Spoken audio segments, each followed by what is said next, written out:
berdasarkan dari referensi-referensi dari Alkitab Abang sendiri, itu tak ada tanda bahwa Yesus itu adalah Tuhan begitu. Menurut hemat pandangan kami nih gitu Bang. Nanti kan Abang bisa jelaskan sendiri. Pandanganmu dari apa? Agama apa? Oke. Aku Islam Bang. Oke, apa hakmu Islam yang baru ada di abad ke-7 untuk mengintervensi ajaran yang sudah ada di abad pertama? Bukan Bahkan soal kalian, Islamnya yang ingin mengintervensi abangku, ya, tapi maksudku Alkitab begini. sendiri yang ngomong begitu. Oh tidak, ya, Alkitab sendiri mengatakan bahwa Kristus berkuasa atas surga dan bumi, Matius 28 ayat 18. Yesus berkata kepadaku telah diberikan segala kuasa di surga dan di bumi. Segala sesuatu itu ada di bumi dan ada di surga. Dia telah menjadi penguasa atas surga dan bumi. Lalu apa yang di luar itu? Jadi kalau kamu mengatakan bagi pandangan kami, apa haknya, bahkan apa hak nabimu untuk mengintervensi kitab suci kami atau memberi pandangan kepada kitab suci kami yang sama sekali tidak pernah hidup sejaman bahkan dengan bapa gerejanya kami. Bapa gereja, bapak apostolik itu ada dari abad ke-2 sampai abad ke-4. Sedangkan nabimu yang adalah sumber pengajaran dari kitab sucimu itu baru ada di abad ke-7. Silakan Metra, Avandi. Oke, selamat sore Bang Elia. Silakan. Oke, begini abangku, izin nanya ya. Kayaknya dengan abang itu lebih enak kalau tanya-tanya gitu, nggak ngeyel sama kayak beberapa teman-teman yang lain gitu. Itu Fandi ingin tanya begini Bang, Kristus di atas segalanya, kan abang buat judul begitu. Tapi berdasarkan dari referensi-referensi dari Alkitab Abang sendiri, itu tak ada tanda bahwa Yesus itu adalah Tuhan begitu. Menurut hemat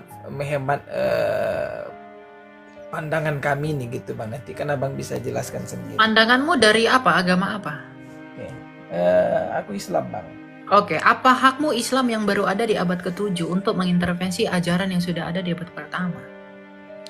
Bukan Bahkan soal kalian, Islamnya yang ingin mengintervensi abangku, ya, tapi maksudku Alkitab sendiri begini. yang ngomong begitu. Oh tidak, ya, Alkitab sendiri mengatakan bahwa Kristus berkuasa atas surga dan bumi, Matius 28 ayat 18. Yesus berkata kepadaku telah diberikan segala kuasa di surga dan di bumi. Segala sesuatu itu ada di bumi dan ada di surga. Dia telah menjadi penguasa atas surga dan bumi. Lalu apa yang di luar itu? Jadi kalau kamu mengatakan bagi pandangan kami, apa haknya, bahkan apa hak nabimu untuk mengintervensi kitab suci kami atau memberi pandangan kepada kitab suci kami yang sama sekali tidak pernah hidup sejaman bahkan dengan bapa gerejanya kami. Bapa gereja, bapak apostolik itu ada dari abad ke-2 sampai abad ke-4. Sedangkan nabimu yang adalah sumber pengajaran dari kitab sucimu itu baru ada di abad ke-7. Oke, begini Jadi ya kalau Bang kamu mengatakan, ya, jadi kalau kamu mengatakan menurut kami, kamu harus menyadari, brother, bahwa kitab sucimu, bahkan kitab sucimu sekalipun, itu tidak punya arti ketika dia mengintervensi iman kami. Karena jaraknya begitu jauh. Jaraknya itu tidak punya kedekatan sama sekali dalam dalam hal historis dan juga dalam hal teologi. Kamu harus mengerti. Gini loh abangku, abang terlalu cepat ini nampaknya. Ya Saya memang mengambil harus cepat. dari Yohanes itu, bukan dari saya. Saya kan baca juga gitu. Yohanes Jadi, berapa? Yohanes 17 ayat 3 itu, inilah hidupku, hidup yang kekal itu, yaitu bahwa mereka mengenal Engkau satu-satunya Allah yang benar dan mengenal Yesus Kristus yang telah Engkau utus. Jadi gimana ini abangku? Kenapa nggak baca ayat 5-nya? Oleh sebab itu ya Bapa, permuliakanlah aku padamu sendiri. Nah, ya, padamu sendiri dengan kemuliaan yang kumiliki di hadiratmu sebelum dunia ada. Kalau dia tidak setara dengan Bapa, Siapa yang ada sebelum dunia ada? Kalau bukan Allah. Jadi, kamu menalar ayat itu tidak nyampe, brother. Makanya kamu tidak baca Alkitab itu secara holistik. Kenapa tidak baca ayat 5? Kamu mengatakan, oh Allah itu sudah ada sebelum, oke, bla bla bla bla. Oke, berarti Allah sang Bapa. Kenapa nggak baca ayat 5? Permuliakanlah aku dengan kemuliaan. Dia sudah memiliki kemuliaan sebelum dunia ini ada. Siapa yang ada sebelum dunia ada? Selain Allah sendiri. Jadi kenapa kamu tidak mencoba berpikir bagaimana menghubungkan dan mengharmoniskan ini? Kenapa kamu hanya comot satu ayat, kamu melupakan ayat yang berikutnya dan juga ayat yang sebelumnya? Inilah hidup yang kekal itu, bahwa mereka mengenal Engkau. Memang Engkau satu-satunya Allah yang benar. Sang Bapa adalah Allah yang benar. Dan Yesus itu adalah pikirannya Bapa sendiri. Yohanes 1 ayat 14. Yohanes 1 ayat 1. Dia firman-Nya Allah yang sejak kekal ada di dalam Allah. Pikiran Sang Bapa. Bapa, apakah itu dia Bapa gitu, Bang? Oh, dia bukan Bapa. Dia adalah Allah. Kalau Sang Bapa adalah Allah, maka firman-Nya Bapa pastilah Allah. Kalau tubuhmu adalah manusia, berarti pikiran di dalam tubuhmu pasti manusia. Gak mungkin pikiran ayam. Atau saya nggak tahu, pikiran kamu pikiran angsa? Atau pikiran unta? Kalau tubuhmu manusia, rohmu manusia nggak? Saya nggak tahu. Rohmu roh kucing? Roh ayam? Roh kalkun? Kalau tubuhmu manusia, rohmu manusia, firmanmu manusia, apakah ada 3 manusia? Iya, Kalau jadi Sang berarti Bapa nggak adalah bisa Allah, diambil kesimpulan dong. Yohanes ini berarti dibuang aja dong, Yohanes 17 oh, ayat 3 ngapain ini, Bang. dibuang? Jika gini, ketidaktahuanmu mengerti ayat ini, ngapain dibuang? Makanya saya katakan, cara berpikirmu itu masih menggunakan cara berpikir orang Arab. Sebagaimana ajaranmu. Jadi karena ketidakmampuanmu, bahkan gini berarti bukan cuma kamu. Bahkan Tuhanmu sendiri di dalam kitab sucimu, itu salah paham dengan ketritunggalan kami. Dia mengatakan 3 dari 3. Kami tak pernah menyembah 3 dari 3. Kalau kamu salah paham, tidak bisa mengerti ayat ini, itu wajar. Kenapa? Karena sesembahanmu pun gak bisa mengerti, apalagi kamu. Tapi itu tidak menjadi dasar kebenaran. Wong sesembahanmu aja gak ngerti, apalagi kamu. Oke. Ya itu itu Markus sesuatu yang harus kamu 9 ayat terima. 37. Nah, ayat 37. Ayat Yohanes berapa? Markus 9 Markus berapa? ayat 37. Juga di situ ingin menegaskan Markus 3. sebetulnya, Markus menurut berapa nanti ayat? kan abang Markus bisa berapa ayat sangka berapa? sendiri. Markus berapa ayat berapa? Markus 9 ayat 37, abangku. Ya.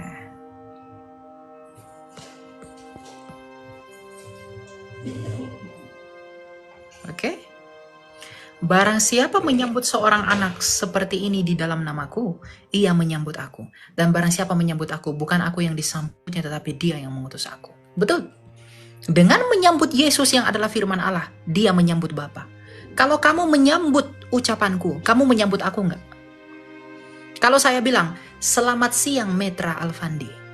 Yang kamu dengar itu, firman saya yang menjadi suara kan di telinga kamu? Kalau kamu menyambut ucapanku itu, kalau kamu menyambut ucapanku yang adalah firmanku yang menjadi suara di telingamu, kamu menyambut aku enggak? Jadi kalau apakah kamu... saya abang? Jadi, bagaimana? Enggak, kamu bukan saya. Firman kata-kata saya, Yes. kata-kata saya. Oke, Ketika kata-kata saya saya setuju kamu... dengan itu. Ketika kata-kata saya kamu sambut, kamu menyambut saya enggak? Tapi saya bukan abang kan? Ya enggak. Dan Yesus, ketika orang menyambut Yesus, artinya dia menyambut Bapa yang mengutus Berarti Kristus. Yesus bukan Bapa. Memang Yesus bukan Bapa, tapi Yesus Berarti sehakikat dia dengan berbeda. Bapa. Tapi Wah, kata sama abang seperti sama. kata-kata saya itu bukan tubuh saya. Tapi kata-kata saya itu sehakikat dengan tubuh saya. Satu dengan tubuh saya. Iya. Yang menyampaikan Allah. Tapi Yang apakah menyampaikan dia Yesus? adalah Yesus. Pak, pahami kalimatnya. Barang siapa menyambut aku, Yesus berkata, barang siapa menyambut aku. Barang siapa menyambut aku, Yesus, bukan aku yang disambutnya, melainkan dia yang mengutus aku. Berarti Tuhan Yesus berkata, kalau kamu menyambut aku, Kamu tidak sedang menyambut aku, tapi kamu sedang menyambut Bapakku yang mengutus aku. Berarti kalau kamu sama seperti kamu menyambut aku, menyambut kata-kataku, kamu sedang menyambut aku, bukan? Saya nggak mengatakan kamu adalah saya. Tuhan Yesus sedang mengatakan kalau ada yang menyambut Yesus, itu sama halnya bahwa dia sedang menyambut Bapanya sendiri. Bapanya Kristus. Bukan Yesus berkata kalau aku menyambut Bapa, lalu aku adalah Bapa. Pahami ayatnya. Baca Ya, dengan justru karena saya pahami itu, saya enggak, mengatakan pemahaman kamu bahwa salah. apakah Yesus Ketika saya mengatakan jadi dia yang di atas segalanya, berarti ada yang di atas Yesus kan, berarti kalau begitu abangku. enggak ada yang di atas Yesus. Tuh. Jadi maksudnya ini dua yang tadi Yohanes 17:3. Oke, sekarang saya tanya. Firman kamu dengan tubuhmu sama atau ada yang lebih tinggi lebih rendah? Yesus, Yohanes 1:14, dia adalah firman-Nya Bapa. Ya, dia adalah dia bukan firman Bapa, kan? Bapa. Ini bukan tentang lebih tinggi lebih rendah. Ini tentang hypostasisnya Allah itu. Tentang penyataan. Makanya nalar kamu di ayat ini nggak sampai. Kamu menganggap abang ayat yang kekurang-kurangan saya tengok kalau begitu. Enggak. Dengar dulu. Justru di ayat ini, kamu menalar ayat ini dengan lebih tinggi, lebih rendah. Padahal ini tentang apa? Tentang penyataan Allah. Kan Yesus berkata, kalau kamu menyambut aku, kamu sedang menyambut Bapa. Sama seperti ketika dia berkata kepada Filipus, ketika Filipus bertanya kepada Yesus, tunjukkanlah kepadaku Bapa itu. Apa kata Yesus? Kalau kamu melihat aku, kamu melihat Bapa. Tuhan Yesus berkata, kamu melihat aku, kamu melihat Bapa. Tapi bukan dia sedang berarti bahwa dia adalah Bapa. Tapi karena akulah gambaran Bapa, maka ketika kamu melihat aku, Kolose 1 ayat 15, dia adalah gambaran Allah yang tidak kelihatan. Tapi karena dia adalah gambaran Allah itu, maka ketika kamu melihat aku, kamu sedang melihat Bapa. Maka Tuhan Yesus berkata begini, kalau kamu menyambut aku, kamu menyambut Bapakku. Ini bukan lebih tinggi, lebih rendah, tapi tentang pernyataan Allah. Bagaimana pernyataan Allah? Allah menyatakan dirinya sama seperti melalui firman-Nya. Sama seperti kamu. Ya. Kamu menyambut kitab sucimu. Katakanlah karena kamu muslim itu Quran. Kalau kamu tidak menyambut kitab sucimu, artinya kamu tidak menyambut Allahmu, kan? Kalau kamu menolak Quranmu, kamu menolak Allah enggak? Bagaimana kamu mengenal Allahmu tanpa Quran? Bisa enggak kamu beriman sama Allahmu tanpa Quranmu? Demikian pun kami tidak bisa beriman kepada Sang Bapa tanpa Kristus. Kalau Quranmu adalah firman Allahmu yang jadi buku, maka Yesus Kristus adalah firman Bapa yang menjadi manusia. Kamu nggak mungkin bisa kenal Allahmu tanpa Quranmu, kan? Kamu beriman kepada Allahmu dari Quranmu, kan? Quranmu itu firman Allahmu, kan? Tapi bukan berarti firman Allahmu itu adalah Allahmu itu. Kalau kamu menolak Quranmu, kamu bisa nggak mengenal Allahmu? Nggak bisa. Kami pun nggak bisa mengenal Bapa kami tanpa Yesus Kristus. Ya. Sekarang saya tanya sama kamu. kamu. Cuman jadinya Yesus kalaupun statusnya berarti dia bisa juga bukan Tuhan kalau begitu. Kenapa dia bisa juga bukan Tuhan? Karena memang hakikat dari Nabi pun juga bisa begitu. Hakikat Sama Nabi dengan apa? penjelasan abang. Ya Nabi tugasnya untuk memperkenalkan orang kepada Tuhan. Nabi memperkenalkan. Ya, ajaran yang dibawa Yesus, Nabi itu. Nabi itu diutus dulu baru dilahirkan atau dilahirkan dulu baru diutus? Nabi itu dilahirkan dulu baru diutus atau diutus dulu baru dilahirkan? Dilahirkan dulu baru diutus, sama kayak Yesus. Yesus itu diutus dulu baru dilahirkan. Baca Yohanes 1 ayat 14. Yohanes 1 ayat 3. Yohanes 1 ayat 1. Yohanes 8 ayat 22. Yohanes 8 ayat 23. Dia diutus dulu baru dilahirkan. Bukan dilahirkan dulu dia diutus. Berarti sebelum dia dilahirkan oleh Maria, dia sudah diutus. Iya. Dia sudah ada di dalam Bapa. Yang bertemu dengan Diutus. Musa di Yang perjanjian lama mengutusnya itu kan siapa? firman. Yang Bagaimana? mengutusnya siapa? Yang Sang mengutusnya, Bapa. Bang. Bapaknya. Oh, ya. Berarti Bapaknya yang mengutus Tuhan dia. Bapak dong. Loh, arti Tuhan itu apa? Kan penguasa. Kalau Bapak, Ya, jadi yang berkuasa atas diri Yesus kan Bapak. kalau Bapak Abangku. adalah Tuhan, kalau Bapak adalah Tuhan, firman-Nya Bapak dan rohnya Bapak Tuhan nggak? Iya, berarti yang Tuhan. Ya sudah, berarti Yesus adalah Tuhan karena Bapa juga adalah Tuhan. Rohnya Bapa pastilah Tuhan juga karena Bapa adalah Tuhan.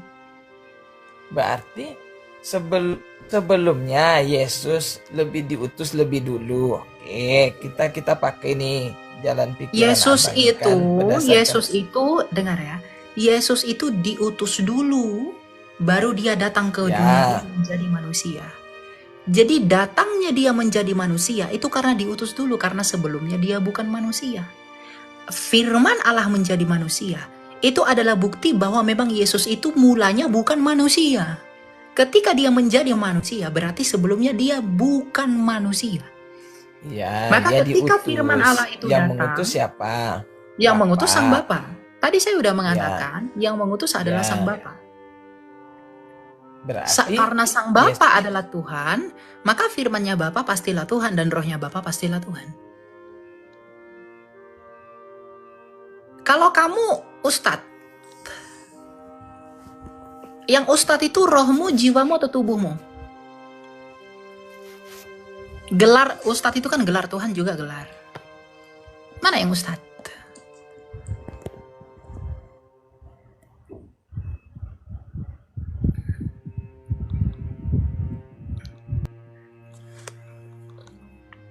Punya gaya kau. Belajar lebih banyak ya, biar kamu semakin kuat, semakin teguh. Halo Ime, Iya Kak Elia. silakan, ada yang mau ditanyakan?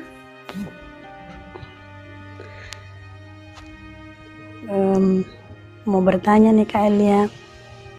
Apa itu? Apa namanya?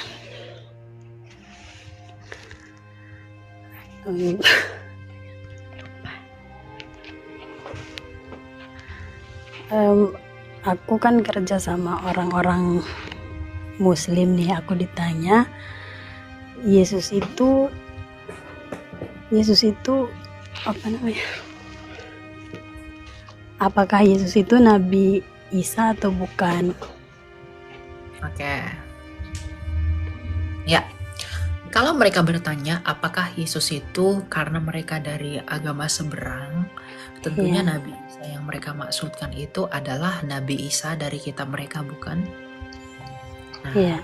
jadi kalau ditanyakan apakah Yesus itu adalah Nabi Isa? Tidak. Coba kamu bilang sama mereka, di mana bu di sejarah bahwa Isa itu lahir di bawah pohon kurma? Kami punya data sejarah bahwa Yesus itu lahirnya di kandang domba. Kamu punya nggak data sejarah Isa lahir di bawah pohon kurma? Kalau nggak punya, berarti nggak sama. Itu yang pertama. Yang kedua, kamu bilang, ibunya siapa? Ibunya Isa kan Maryam, saudara Harun. Berarti dari suku apa? Dari Lewi kan? Nah, Yesus kami, Bunda Maria itu bukan orang Lewi, tapi orang Yehuda. Bapaknya Eli, ibunya Ana. Sedikit lain. Oh, Begitu. Jadi ibunya aja beda, tempat kelahirannya juga beda. Jadi kalau mereka bilang apakah Yesus kalian sama dengan Nabi Isa? Tidak. Kami punya data sejarah bahwa Yesus disalib dan dia telah bangkit. Kamu punya nggak data sejarah dia itu diangkat? Atau hanya asumsi teologimu doang? Isa tidak tersalib. Nggak ada gunanya Isa itu. Begitu ya. ya. Terus kata mereka, kalau hanya dengan mengakui dosa-dosa kita masuk surga. Lalu kenapa Yesus harus mengorbankan dirinya untuk disalib? Oh ya, Dia harus tersalib sebagai tanda pengampunan itu. Ibrani 9 ayat 22. Tidak ada pengampunan dosa tanpa penumpahan darah. Sebelum Tuhan Yesus, orang Yahudi ketika mereka mau meminta pengampunan dosa sama Tuhan, mereka memercikkan darah di atas tutup pendamaian bait suci. Karena darah itu adalah simbol nyawa. Maka mereka memercikkan darah itu di atas tutup pendamaian sebagai tanda pengampunan dosa. Maka Tuhan Yesus juga memberikan darahnya bagi kita untuk pengampunan dosa-dosa manusia. Jadi mengapa dia harus mati? Justru dia harus mati untuk bisa mengalahkan kematian itu. Dia harus masuk ke dalam kematian agar dia bisa menang atas kematian itu. Dengan apa dia menang? Dengan kebangkitannya. Bukan yang mati lalu membusuk begitu saja. Tuhan Yesus berkata, "Akulah kebangkitan dan hidup." Bagaimana mungkin kita bisa percaya dia adalah kebangkitan dan hidup kalau ia tidak mati? Jadi Tuhan Yesus tuh harus mati untuk membuktikan bahwa dia bukan pendusta. Dia adalah orang benar. Dia tidak suka berdusta seperti nabi-nabi yang lain. Dia mengatakan, "Akulah kebangkitan dan hidup." Maka dia membuktikan bahwa dia adalah kebangkitan melalui kematiannya. Maka ketika dia bangkit, dia menang dan dia membuktikan bahwa akulah pemilik hidup. Ya, jadi dia memang harus mati untuk bisa mengalahkan kematian itu, dan dia harus menumpahkan darahnya sebagai tanda pengampunan dosa buat umat manusia. Terus apa kata mereka, apa artinya tembok ratapan? Apa arti dari tembok ratapan itu? Tembok ratapan itu adalah tembok sisa. Tembok ratapan adalah tembok dari sisa bait suci yang telah dihancurkan oleh Jenderal Titus pada tahun 70. Hancurnya bait suci itu telah dinubuatkan oleh Tuhan Yesus. Dia menubuatkan tentang kehancuran Yerusalem. Dan itu benaran terjadi. Yerusalem dihancurkan. Bait suci dihancurkan. Itulah kekuatan Yesus Kristus. Dia sudah menubuatkan bahwa nanti bait suci itu akan hancur. Tak satupun batu, kita lihat ayatnya ya. Jadi kekristenan itu memang sempurna di dalam kedaulatan Allah.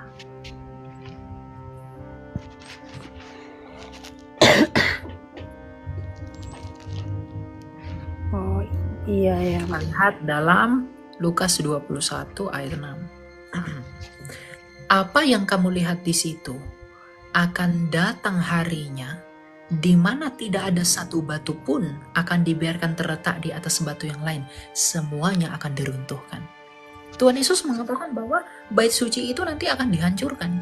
Dan beneran pada tahun 70, 40 tahun sebelum 40 tahun setelah kelahiran 40 tahun setelah kenaikan Yesus Kristus, bait suci dihancurkan. Jadi tembok ratapan itu sisa dari bait suci. Jadi orang Roma itu mau menunjukkan kekuasaannya. Mereka berkata, jangan kita ratakan semua bait suci. Kita harus sisakan tembok barat agar seluruh dunia tahu bahwa Roma pernah berkuasa atas Yerusalem. Maka sekarang tembok ratapan itu adalah sisa dari bait suci yang dibangun oleh Salomo itu. Maka bait suci tembok barat itu tidak punya arti bagi kita orang Kristen. Karena bait suci yang sesungguhnya sekarang kita adalah Kristus. Yesuslah baitnya kita. Kepada Dialah kiblatnya kita. Bukan lagi ke bait suci. Lalu mereka sering bertanya kepada saya, katanya, "Kan mengapa kamu menyebut Allah itu Bapa, sedangkan Yesus itu anak? Mengapa kamu selalu sebut begitu?" Ya memang Tuhan Yesus mengajarkan doa Bapa kami kan. Yesus memang bukan Bapa, tapi Tuhan Yesus mengajarkan kita harus memanggil Bapa. Yesus bukan Bapa loh, jangan sebut Yesus Bapa. Iya. Tapi Tuhan Yesus yang adalah anak dari Allah, anaknya Sang Bapa, Dia mengajarkan kita berdoa kepada Bapa. Dengan dalam doa Bapa kami. Kita menyebut Dia Bapa itu sebagai hubungan kita yang intim dengan Dia. Tuhan Yesus sendiri yang mengajarkan doa Bapa kami. Begitu. Ya. Ya, Makanya Tuhan mengerti. berkata, mintalah kepada Bapa di dalam namaku. Jadi kita harus berdoa kepada Bapa, Bapa yang baik. Baru kita berdoa, baru terima kasih Bapa, di dalam nama Yesus aku telah berdoa. Di dalam Yesuslah kita bisa berkenan di hadapan Bapa. Maka doa-doa kita pun itu hanya bisa berkenan di hadapan Bapa di dalam nama Yesus, yang oleh Yesus kita bisa mengenal siapa Bapa. Lalu Kak Elia katanya kalau Yesus itu bukan Nabi Isa, lalu kenapa Yesus itu disebut Isa Al-Masih? Isa Al-Masih kan, Isa Al-Masih kan bukan berarti Nabi Isa. Jono di Jawa sama nggak dengan Jono yang di Sumatera? Nggak sama kan? Iya, sama. Namanya sama-sama Isa, bukan berarti pribadinya sama. Karena apa? Isa itu sebenarnya nama bentuk lain dari koresponden fonetik nama Yunani-nya Yesus. Dalam bahasa Yunani namanya adalah Yesu. Yesus tambah sufiks S. Lalu Isa dalam bahasa Syria Timur, Iso orang Barat sebutkan. Jadi Isa, Iso, Isa, Yesus, Yeshua, selama itu diambil dari Alkitab, itu adalah pribadi yang sama. Jadi Isa Al-Masih di dalam Alkitab itu sama dengan Yesus Kristus yang ada dalam Alkitab. Tapi Isa Al-Masih yang dalam Alkitab itu tidak pernah sama dengan Isa Al-Masih yang ada di dalam kitab mereka. Begitu.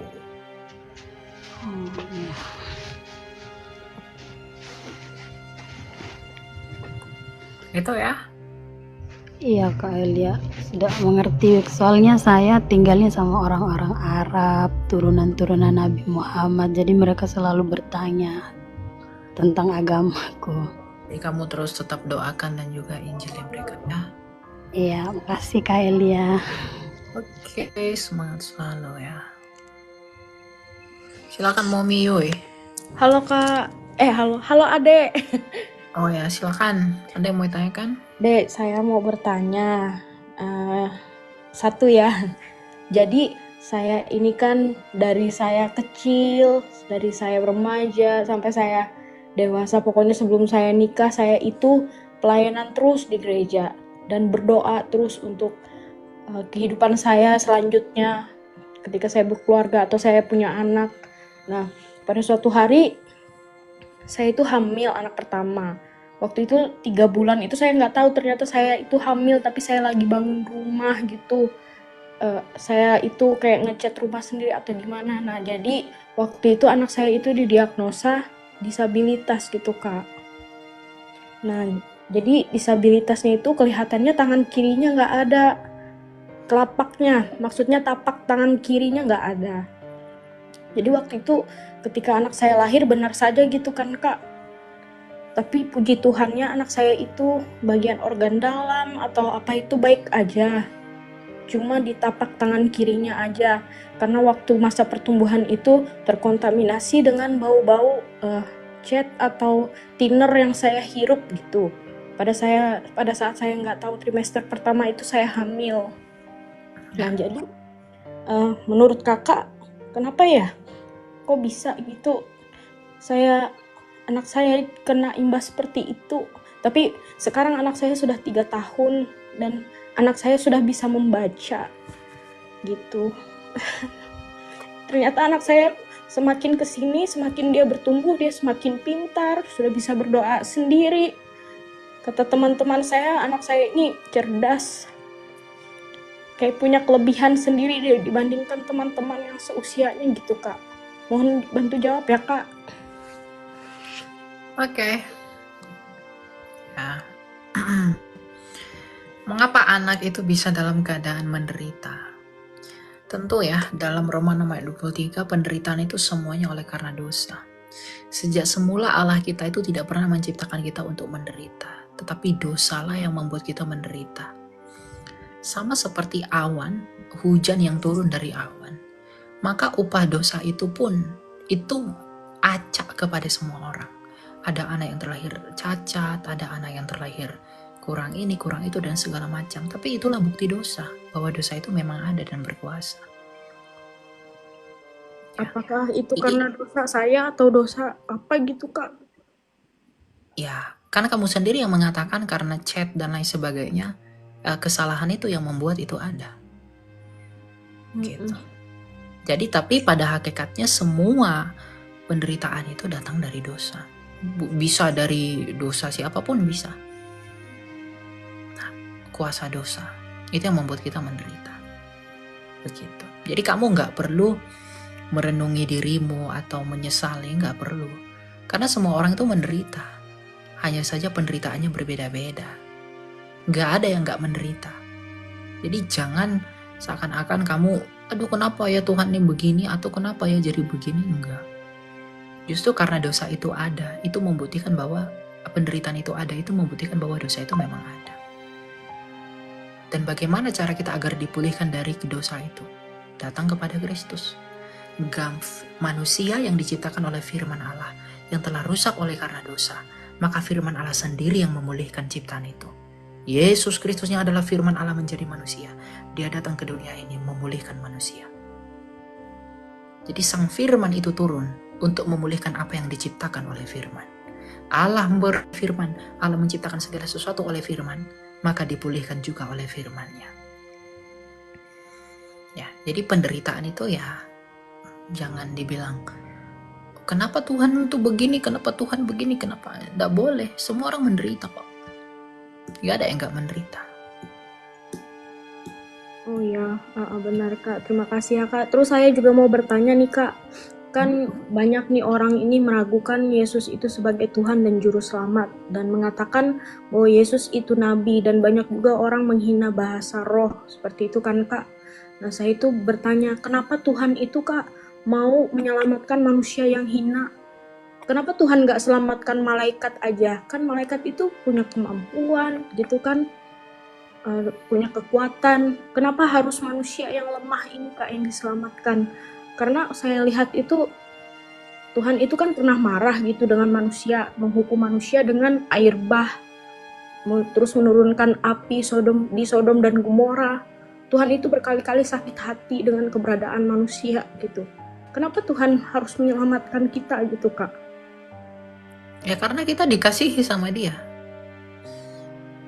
Allah mengasihi manusia. Kita diciptakan karena kasih-Nya, maka kita dipulihkan karena kasih-Nya.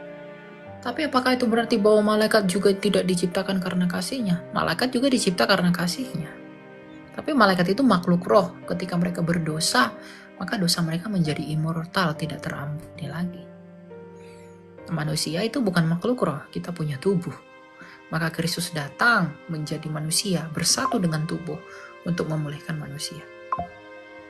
Jadi kalau kamu tanya kenapa Dia menyelamatkan manusia, Yohanes 3 ayat 16, karena begitu besar kasih-Nya akan dunia ini. Jadi karena kasih-Nya Dia menyelamatkan kita. Dan ingat, Tuhan itu tidak berubah. Janji Allah itu setia. Kalau Allah menciptakan manusia ini untuk tujuan yang semula, maka Dia tidak merubah tujuan itu, tapi Dia memulihkan apa yang mengganggu tujuan itu. Makanya firman Allah datang ke dunia ini memperbaiki apa yang rusak yang diciptakan oleh firman itu. Firman Allah mencipta, firman Allah memulih, firman Allah juga yang memanen dan menuai. Ya. Jadi kenapa Allah mengampuni kita? Karena Dia mengasihi kita. Itu bukan pertanyaan seharusnya ya. Gitu ya. Kalau ini Kak, misalnya kan Kak, manusia ini kan karena berdosa tadi kan Kak, makanya Tuhan itu karena tubuh kita punya tubuh gitu kan Kak. Terus malaikat itu roh, makanya mereka itu tidak diampuni lagi kan dosanya gitu ya Kak. Gitu ya. Nah, saya last ya Kak, terakhir pertanyaan saya. Kan orang ini banyak nggak percaya nih, termasuk Israel sendiri. Nggak percaya tuh dengan Yesus itu adalah Tuhan, padahal mereka sudah melihat mukjizat itu. Kenapa Tuhan itu nggak turun aja Kak secara langsung ke bumi ini? Kenapa? Karena Dia sudah turun 2000 tahun lalu. Maksudnya dalam bentuk Bapa itu sendiri beserta rohnya. Bapa itu nggak bisa dilihat, wong Bapa itu roh, Bapa itu terang. Bapa itu sang terang, Dia itu tidak terhampiri, Dia nggak bisa kelihatan. Karena Dia tidak kelihatan lah, makanya Dia mengutus firman-Nya menjadi manusia agar kelihatan. Bapa itu nggak bisa kamu lihat. Bahkan nanti di akhir zaman, Sang Bapa itu tidak akan kita lihat. Di langit bumi baru, terangnya Bapa yang menerangi kita. Kita nggak akan melihat Sang Bapa. Karena Allah itu kasih. Gimana kamu bisa melihat kasih? Kamu nggak bisa melihat kasih. Tapi kamu bisa merasakan kasih. Gitu. Ya Allah itu memang nggak bisa dilihat. Wong dia kasih. Gimana kasih bisa dilihat? Kasih itu bisa dirasakan. Gitu. Makanya firman Allah telah datang ke dunia menjadi manusia. Itulah Yesus Kristus. Gitu. Dan Tapi kenapa kalau- orang Israel sampai sekarang belum percaya?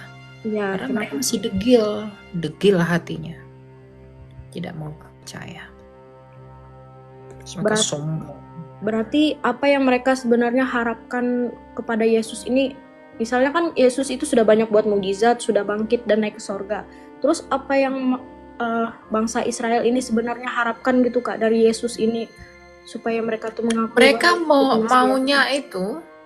mereka maunya Mesias itu adalah Mesias yang membawa pedang, yang bisa membuat Israel menjadi negara yang begitu hebat. Tapi kan Tuhan Yesus tidak yang membawa pedang. Dia adalah Raja Damai. Israel itu maunya Mesias yang seperti Daud. Makanya mereka selalu menangis tuh di kuburannya Daud, menanti-nantikan orang seperti Daud. Itu yang mereka mau. Raja yang luar biasa hebat dalam politik dan lain keuangan, itu yang mereka mau. Nah, ketika Yesus datang dari orang miskin, ya, dia tidak punya apa-apa, meskipun mujizatnya begitu hebat, dia telah mati di dalam kayu salib. Mereka tidak mau percaya karena pengharapan mesianik mereka bukan pengharapan mesianik yang seperti itu. Gitu. Oh iya, terima kasih banyak Ade Elia atas penjelasannya. Saya Oke, sangat luar ya. biasa dan kesaksian Kakak. Terima kasih. Tuhan Ya, Yesus Tuhan memberkati. berkati ya.